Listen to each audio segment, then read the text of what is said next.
Today we are hearing the version of Jesus feeding the 5,000, and in parentheses, plus women and children, the version that comes from the book of Matthew. And it's a story that I think I often say, like, oh, this is one that's familiar to most of us.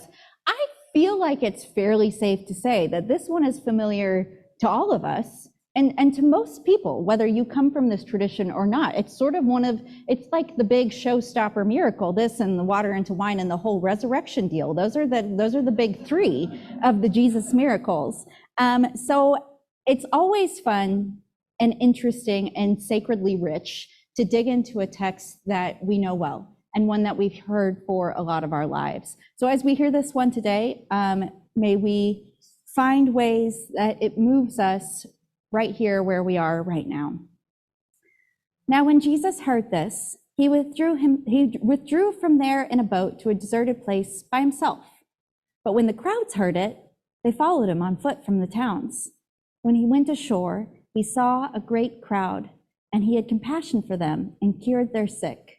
When it was evening, the disciples came to him and said, "This is a deserted place, and the hour is now late." I relate to the disciples in this. I can't tell you how often when something gets stressful or tiring, I'm just looking for the way out. So the disciples are like, send the crowds away so that they may go into the villages and buy food for themselves.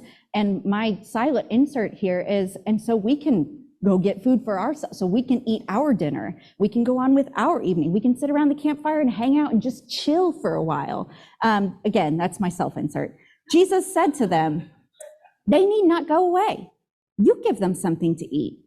They replied, "We have nothing here but 5 loaves and 2 fish.